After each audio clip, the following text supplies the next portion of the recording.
Israel और Iran के बीच जंग अपने सबसे खतरनाक मोड़ पर पहुंच गई है, जहां ईरान को अमेरिका ने आखिरी अल्टीमेटम दे दिया।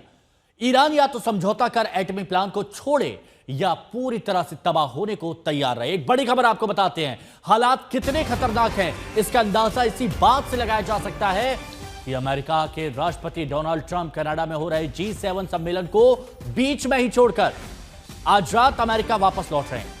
उन्होंने अमेरिका पहुंचते ही राष्ट्रीय सुरक्षा परिषद को सिचुएशन रूम में तैयार रहने का फरमान जारी कर दिया है। नेशनल सिक्योरिटी काउंसिल यानी NSC को सिचुएशन रूम में तैयार रहने का फरमान जारी कर दिया है। आज रात को ही कनाडा से अमेरिकी राष्ट्रपति डोनाल्ड ट्रंप निकल रहे हैं। G7 के लिए कई देशों के राष्ट्राध्यक्ष इस वक्त कनाडा में हैं, लेकिन अमेरिकी राष्ट्रपति यहां से आज रात में वापस अमेरिका के लिए निकलेंगे। कनाडा छोड़ने से पहले ट्रंप ने सोशल मीडिया पर लिखा कि ईरान को डील साइन करनी चाहिए थी। मैंने कहा था डील साइन करो, लेकिन ये शर्मनाक है, इंसानी जान की बर्बादी है। ट्रंप ने दो टूक कहा, ईरान परमाणु हथियार नहीं बना सकता। इतना ही नहीं, ट्रंप ने तेहरान खाली करने की भी चेतावनी दे दी है और कहा कि सारे लोग तुरंत तेहरान छोड़कर चले जाएं। आखिर ईरान में अब क्या होने वाला है? पेंटागन के मुताबिक अमेरिका अब तक युद्ध में शामिल नहीं हुआ है, लेकिन अमेरिका ही है जिसके पास ईरान के अंडरग्राउंड परमाणु ठिकानों को तबाह करने वाले B-2 बॉम्बर हैं। लेकिन हमला करने से पहले ट्रंप ईरान को आखिरी मौका देना चाहते हैं। दूसरी तरफ ईरान का एयर डिफेंस सिस्टम ध्वस्त हो चुका है और इजरायली लड़ाकू विमान तेहरान समेत ईरान के तमाम सैन्य परमाणु ठिकानों पर खुलकर बमबारी कर रहे हैं। तेहरान में लगातार जबरदस्त धमाके सुने जा रहे हैं। कल रात ईरान ने तेल अवीव और हैफा को अपनी बैलिस्टिक मिसाइलों से निशाना बनाया। वहीं नेतन्याहू ने दावा किया है कि ईरान के आधे से ज्यादा ड्रोन नष्ट कर दिए गए हैं। साथ ही यह भी कहा कि ईरान का परमाणु कार्यक्रम कई साल पीछे जा चुका है। हालांकि उन्होंने इस युद्ध के 3 बड़े लक्ष्य तय किए हैं। पहला, ईरान की परमाणु क्षमता का सफाया। दूसरा, उसकी बैलिस्टिक मिसाइल क्षमता का सफाया। और तीसरा, उसके आतंकी गठजोड़ के पूरे क्षेत्र में खात्मा। भयंकर रूप ले चुके युद्ध को रोकने के लिए चीन और रूस ने मध्यस्थता का ऑफर दिया है, लेकिन इजराइल अपने लक्ष्यों के पूरा होने तक जंग रोकने का इरादा नहीं रखता। तो महायुद्ध में रणनीति क्या है, यह हम आपको समझा रहे हैं। इजराइल, ईरान और अमेरिका की। इजराइल की तरफ से ईरान की न्यूक्लियर क्षमता को नष्ट करना, ईरान की तरफ से मिसाइल ड्रोन अटैक में तेजी लाना और अमेरिका की तरफ से एटमी प्लान छोड़ना या तबाही झेले, यह स्पष्ट कह दिया गया है ईरान के लिए।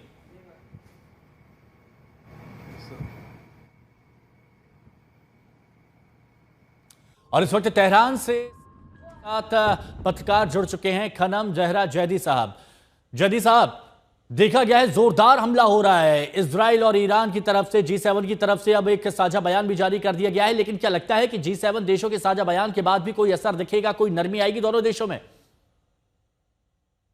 देखिए, मैं हसन जैदी हूँ और मैं ये बताऊं आपको कि ईरान ने ये मसला शुरू नहीं किया था। ईरान बीच नेगोशिएशंस में था हम्म। जब ईरान पर ये जंग जो है मुसल्लत की गई हम्म। अचानक। और ट्रम्प साहब जो आज जो है दावे कर रहे हैं कि ईरान को नेगोशिएशन के टेबल पे वापस आना चाहिए और मैं तो बस ये कह रहा था कि एटम बम न रखे, उन्होंने खुद मेज छोड़ी और उनके खुद के मुताबिक ये कि ग्रीन लाइट उन्होंने दी थी नेतन्याहू को हम्म। कि ईरान पर हमला करे। तो हम्म। आज इस तरह से जाहिर करना कि बस ईरान ही सारा यानी जिम्मेदार है इस पूरे मसले का, हाँ। और फिर जो है ईरान पर दबाव डालना कि नेगोशिएशन टेबल पे वापस आओ, हम्म। ये तो वही वाली बात हो गई जो 2018 में ट्रम्प ने JCPOA छोड़ा था। और हाँ। फिर उसके बाद कहने लगा कि अब यूरोप भी कहने लगा कि भाई अब आपको वापस आना है। भाई हाँ। आप छोड़ के गए थे, आपने इस दफा आपने जंग शुरू की है, इस दफा आपकी जो है रोजाना की धमकियां ईरान के खिलाफ नहीं है। तो किस मुंह से आप लोग जो है ईरान को अब कह रहे हैं कि वापस आए? कौन सी गारंटी रह गई है? हम्म। और कौन सी, ये शुरू में ही आयतुल्लाह खामेनेई ने कहा था कि ये मुज़ाकरात जो है ये डिग्निटी के खिलाफ हैं, हम्म। और ये साबित हो गया कि ये लोग डिग्निटी के खिलाफ काम कर रहे हैं और ईरान जो है इसे अब मजीद बर्दाश्त नहीं करेगा। अगर करेगा तो अपर हैंड रख के और ठीक ठाक सजा देकर, अच्छा जैदी साहब, जिसका एक बात मुशाहिदा कर बताइए रहे कि हैं आप लोग। अमेरिकी राष्ट्रपति आज रात ही कनाडा से वापस अमेरिका के लिए निकल रहे हैं और वहां पर उन्होंने नेशनल सिक्योरिटी काउंसिल के अधिकारियों को सिचुएशन रूम में बुलाया है आज शाम को। ये क्या दर्शाता है, जी, क्या लगता देखिए, है आपको? इनके झूठ, बहुत ज्यादा झूठा आदमी है, इसमें हम्म। कोई शक नहीं, पूरी दुनिया जानती है। हम्म। वो इंडिया पाकिस्तान के जंग के सिलसिले में भी उनके जो बयान थे, और आपके जो मिनिस्टर ऑफ फॉरेन अफेयर्स हैं उन्होंने भी कहा था कि भाई ये के मरकजी किरदार उनका था जंग रुकवाने में। तो ये ऐसी बात नहीं है। तकरीबन मजमून यही था आपके minister of foreign affairs mister Jaishankar का। तो इस मामले में भी ये आदमी इतना झूठा है कि किसी की यानी एक सेकंड एक लम्हे के लिए भी इसके बात का यकीन नहीं किया जा सकता है। कल रात को ईरान को धमकी दी है कि तेहरान को खाली करवा दो। वो एक अलग मसला है कि ईरानी पब्लिक जो है अब इन्हें सीरियस ही नहीं लेती। और मैं खुद तेहरान में इस वक्त बैठा हुआ हूँ और इस तरह से बहुत सारे हजारों क्या लाखों लोग यहाँ पे तेहरान में मौजूद हैं। तो इसमें खौफजदा होने की कोई बात नहीं। तो इसमें कोई बहुत बड़ी तब्दीली आएगी नहीं। इसराइल के फेवर में वो काम करेगा, बिल्कुल करेगा। हाँ। लेकिन एक जो बड़ी तब्दीली कल रात को जो रूनुमा हुई है हाँ। वो रही है फुजैरा के पास, यूएई के पास 3 से 4 जो ऑयल टैंकर्स थे उनमें आग लग गई। अच्छा। अब वो किसने की है, किसी ने अभी तक जिम्मेदारी उसकी कबूल नहीं की है। हाँ। लेकिन ये हो सकता है, मैं नहीं कह रहा हूं, मुझे नहीं मालूम, कि अगर ये ईरान की तरफ से एक इंडिकेशन हो तो आप अंदाजा लगा लीजिए तेल की कीमत कहां तक जा सकती है। यानी हाँ। अगर वो जो है शाम को अपने सिक्योरिटी काउंसिल हाँ। या बहरहाल जो भी ब्रीफिंग के वो मीटिंग बुला रहे हैं, इधर से ईरान भी जो है वो हाथ धरे बैठा नहीं ठीक रहेगा। है जदी साहब, एक बात बताइए, आप इस वक्त तेहरान में हैं और तेहरान की हम यहाँ जी पर तस्वीरें भी दिखा रहे हैं कि किस तरह के हालात तेहरान में हैं। और यहाँ पर आप जी। देखेंगे कहीं पर धुआं उठता हुआ दिख रहा है, कहीं पर धमाके होते हुए दिख रहे हैं, कहीं पर क्षतिग्रस्त इमारतें हैं, जमींदोज हो गई इमारतें हैं। क्या हालात क्या है तेहरान के इस वक्त?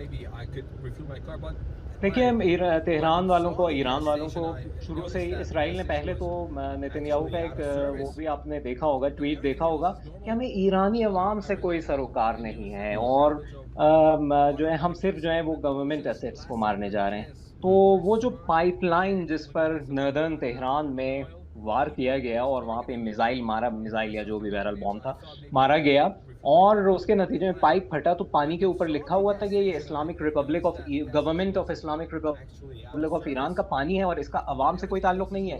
या ये जो तकरीबन 200 लोग, जिनमें से तकरीबन 120-30 लोग, इससे ज्यादा बल्कि यानी तकरीबन 150 से ज्यादा लोग जो सिविलियन अच्छा जदी साहब, मैं आपको रोक रहा हूं, दोबारा मैं आपके पास आऊंगा, लेकिन ये तस्वीरें जिसका जिक्र अभी कुछ देर पहले हम कर रहे थे कि अमेरिकी राष्ट्रपति डोनाल्ड ट्रंप कनाडा से वापस लौट रहे हैं अमेरिका के लिए। नेशनल सिक्योरिटी काउंसिल के अधिकारियों को उन्होंने तलब किया है और सिचुएशन रूम में आज शाम को, रात को वहां पर मौजूद रहने का फरमान जारी किया गया है नेशनल सिक्योरिटी काउंसिल को। तो ये देखिए, अमेरिकी राष्ट्रपति डोनाल्ड ट्रंप कनाडा से निकल रहे हैं G7, जबकि बैठक चल रही है, सभी देशों के राष्ट्राध्यक्ष वहां पर हैं, लेकिन उसके बावजूद निकलना अमेरिकी राष्ट्रपति डोनाल्ड ट्रंप का ये बताता है कि आगे अमेरिकी राष्ट्रपति डोनाल्ड ट्रंप किस तरह की नीति अपना रहे हैं, आखिर क्या बताने की कोशिश कर रहे हैं। ये तस्वीरें भी सामने आ गई हैं जैदी साहब, अमेरिकी राष्ट्रपति डोनाल्ड ट्रंप निकल चुके हैं कनाडा से अमेरिका के लिए। ये क्या बहुत बहुत मुबारक हो। कोई प्रेशर पॉलिटिक्स है क्या इसमें देखिए प्रेशर पॉलिटिक्स है और ईरान पर दबाव डालने की कोशिश है, लेकिन इस वक्त अपर हैंड ईरान का है। ईरान ने कल रात को जो अंदाज अपनाया है इसराइल पर जवाबी हमलों का, वो इस अंदाज में था कि मिसाइल्स की तादाद ज़्यादा नहीं थी, जो रिपोर्टें मुझे मिली हैं तादाद ज़्यादा नहीं थी, बल्कि ये था कि हमेशा ये होता है 10 मिनट 15 मिनट पहले मिसाइल पहुंचने से लोग जो है बंकर में चले जाते थे, यानी सबको वो कर दिया जाता था। इस दफ़ा 2 से 3 मिनट पहले सिर्फ जो है वो उनका जो सायरन सिस्टम है वो जो एक्टिवेट होता है। तो ये दिखाता है कि ईरान एक नए खेल में, एक नए लेवल में गेम के दाखिल हो चुका है। अब अगर ईरान पे इस लेवल पे दबाव डालने की कोशिश की गई तो फिर सारे उसमें लॉस चेंज हो चुके हैं अब गेम के, और अब ईरान के मुताबिक भी चलना पड़ेगा। हो सकता है कि ईरान थोड़ा बहुत जैसे पहले दिखा चुका है अपने कह सकते हैं कि हालांकि देखिए अपनी इजराइल की तरफ से भी दावे किए जा रहे हैं लेकिन कि सबसे ज्यादा नुकसान तो इजराइल ईरान का कर रहा है, ईरान की तरफ से अलग दावे किए जा रहे हैं। जैदी साहब, शुक्रिया आपका हमारे साथ जुड़ने के लिए। तो इजराइल के ऑपरेशन राइजिंग लॉयन का जवाब ईरान ऑपरेशन ट्रू प्रॉमिस 3 से दे रहा है। ईरान का रुख हर घंटे हर मिनट बदल रहा है और ईरान कह रहा है कि इजराइल को मिटाने तक अब ये जंग जारी रहेगी। तो इजरायली पीएम नेतन्याहू ने भी कह दिया है ईरान के खात्मे तक जंग नहीं रुकेगी।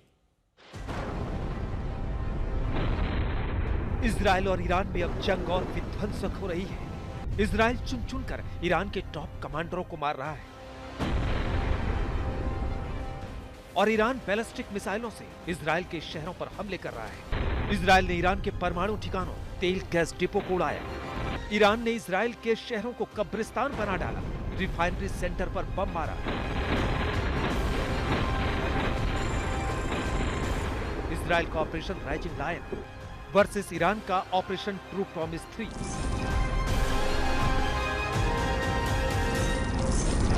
इजराइल ने ईरान पर 200 फाइटर्स भेजकर जिस जंग को छेड़ा है, अब उसे ईरान ने पूरी तरह से भड़का दिया है और ये भी कह दिया है कि इजराइल को मिटाने तक ये जंग जारी रहेगी।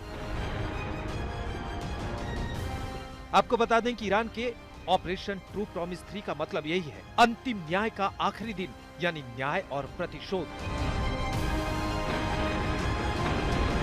अब आगे ये जंग कितनी और भीषण होने वाली है, इसका अंदाजा इसी से लगाया जा सकता है कि एक तरफ तो ईरान ने विदेशी नागरिकों को देश छोड़ने के लिए कह दिया, वहीं दूसरी तरफ ईरानी सेना ने सेंट्रल इजराइल में कई जगहों पर बैलिस्टिक मिसाइलें दागी और ईरान के राष्ट्रपति मसूद पजाश्कियन ने ऐलान किया कि हाथ से हाथ मिलाकर लड़ना होगा, हौसला बुलंद रखना होगा। हर शहीद के बाद सैकड़ों लोग आएंगे जो देश का झंडा बुलंद रखेंगे। और इसके बाद ईरान के इस्लामिक रिवॉल्यूशनरी गार्ड कॉर्प्स यानी IRGC ग्राउंड फोर्सेस के कमांडर मोहम्मद पाकपुर ने कहा, इजराइल अपने हमले रोके या ना रोके, ईरान अपना मिलिट्री ऑपरेशन जारी रखेगा।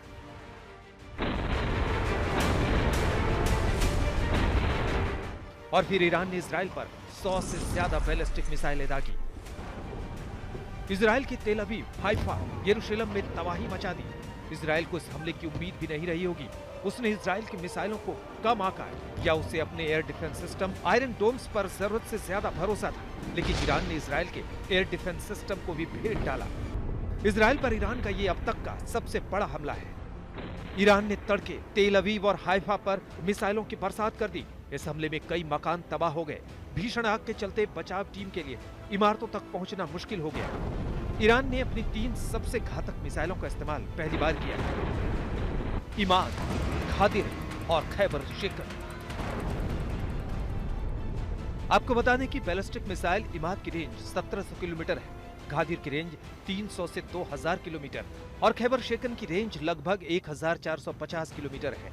ईरान के रिवॉल्यूशनरी गार्ड्स ने दावा किया है कि इस बार उसने नए तरीके से हमला किया है, जिससे इजराइल की मल्टी लेयर सुरक्षा प्रणालियां एक दूसरे को ही निशाना बनाने लगी।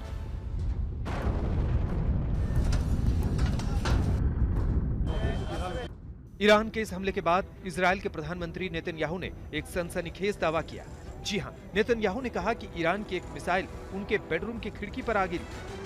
आपको बता दें कि इजराइल लगातार ईरान के टॉप सैन्य कमांडरों, परमाणु ठिकानों और एयरबेस को टारगेट कर रहा है। इजराइल ने अपने ताजा हमले में ईरान की रिवॉल्यूशनरी गार्ड्स के खुफिया chief brigadier general Mohammad Kazemi को मार दिया। काज़ेमी के डिप्टी हसन मोहागेक और एक अन्य वरिष्ठ IRGC कमांडर मोहसन बाकेरी की भी उसी हमले में हत्या कर दी गई। इजरायली वायुसेना के विमानों ने ईरान के मशहद एयरपोर्ट पर भी उस समय हमला किया जब ईरान का एक विमान ईंधन ले रहा था। इजराइल और ईरान के बीच छिड़ी इस जंग में ईरान में अब तक 244 से ज्यादा लोगों की मौत हो चुकी है, 600 से ज्यादा लोग घायल हैं, जबकि इजराइल में 24 लोग मारे गए हैं। आज तक ब्यूरो।